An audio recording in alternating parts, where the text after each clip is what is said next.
Buenos días, Ecomundo, ojalá 4RD. En el día de ayer, el parqué de Wall Street se resintió por la caída de los precios del petróleo.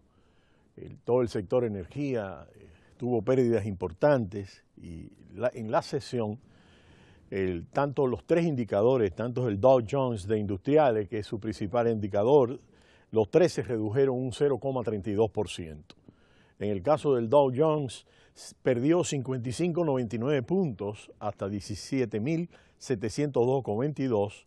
El Standard & Poor's 500, 6,72 puntos hasta 2.075.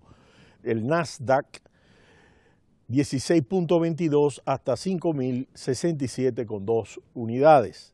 En el caso del petróleo, el W Texas de referencia norteamericano se disminuyó un 2,90% y cerró en 42,93.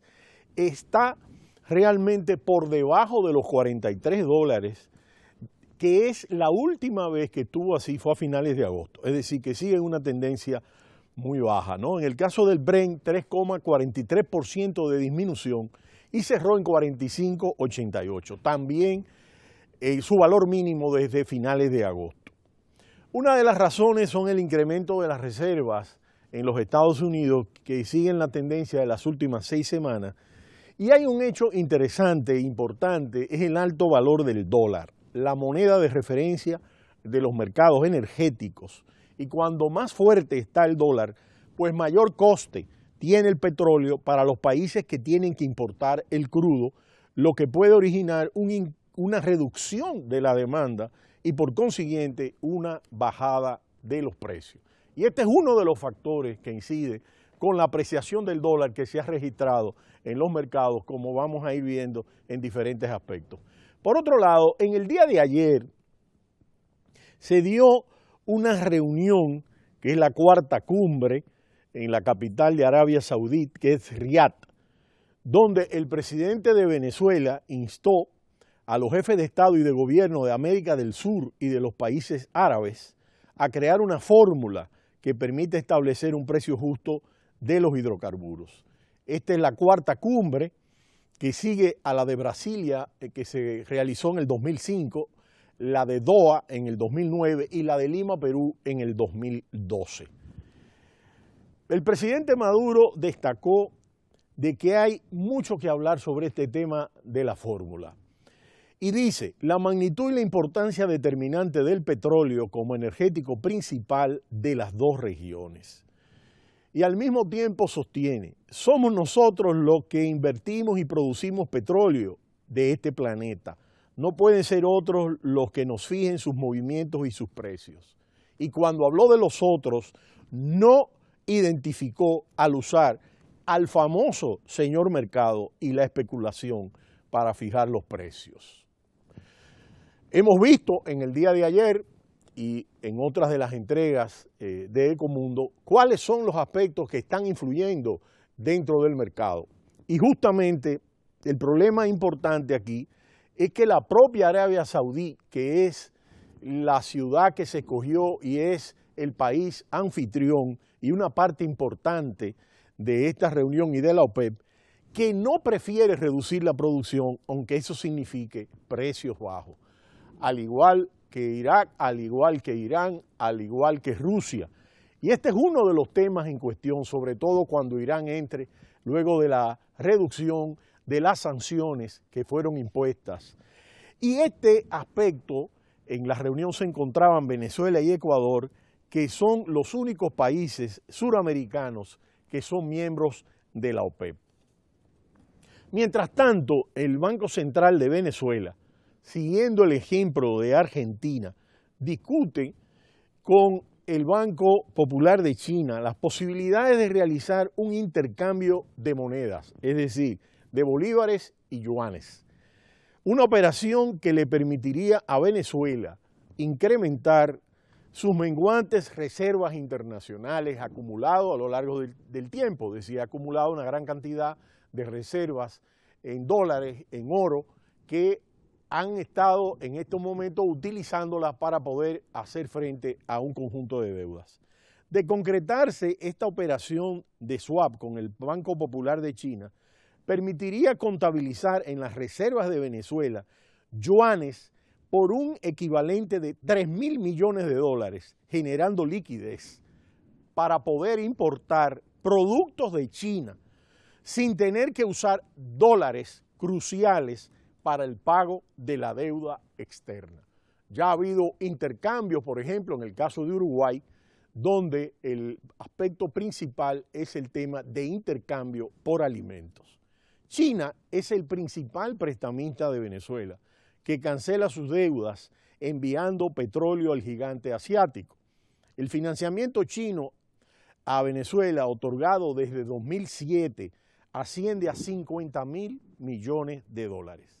Con la caída del precio del crudo, los controles cambiarios que no funcionan bien y la baja del precio del oro, las reservas internacionales de Venezuela se han ido erosionando. Y la ronda de mínimos, estas reservas internacionales rondan los mínimos de 12 años, mientras el país sufre una recesión con alta inflación. A fines del año pasado, en Venezuela, el Banco Central venezolano se estableció una ley para que se permita contabilizar en sus reservas otras divisas diferentes al dólar o al euro y metales preciosos distintos al oro monetario. China se ha concretado diferentes operaciones de swap con una veintena de países y es una de las peticiones que ha hecho China al Fondo Monetario Internacional, que de manera creciente el yuan sea una moneda que se incorpore al cóctel de monedas importantes dentro de los intercambios mundiales.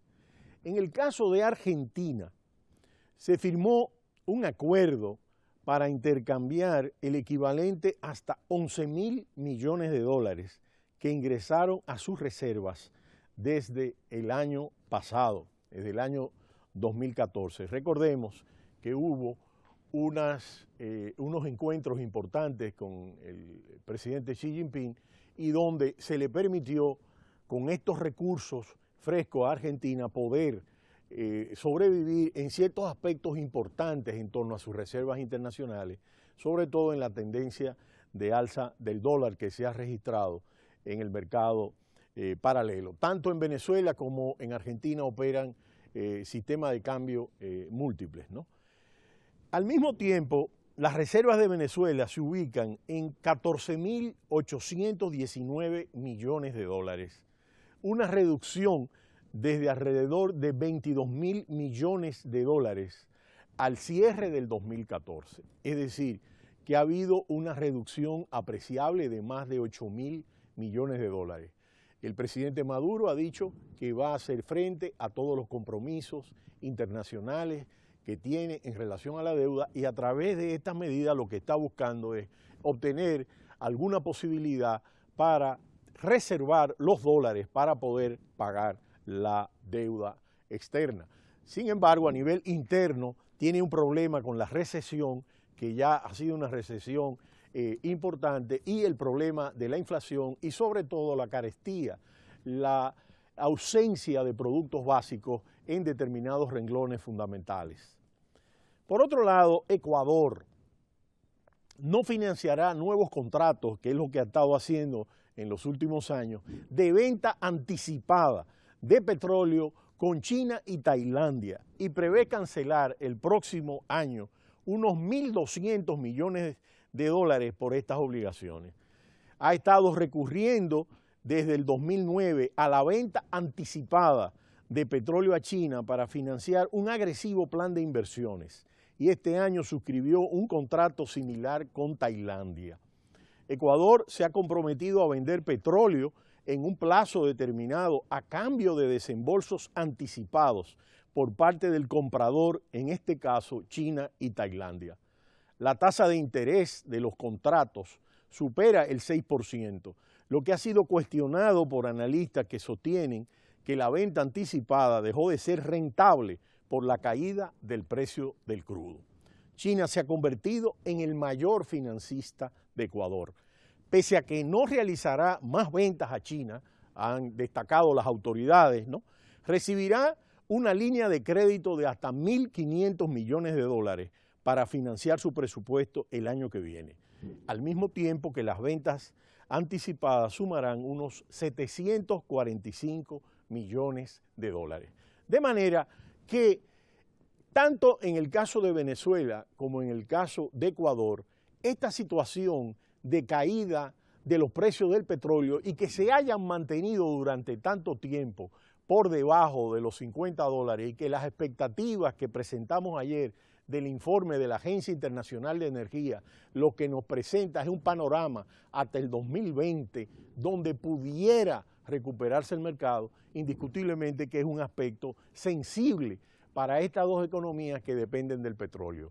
En el caso de Ecuador, la situación todavía es un tanto más difícil en un aspecto, y es el tema de que su moneda es el dólar y que está atado en torno a aspectos importantes de política fiscal y política monetaria, aunque en el caso de Venezuela la situación todavía es mucho más compleja en torno a la situación de incremento de la inflación, de incremento del dólar, de dualidad de mercados, de ausencia de productos para poder suplir la demanda al interior de Venezuela, de la economía venezolana.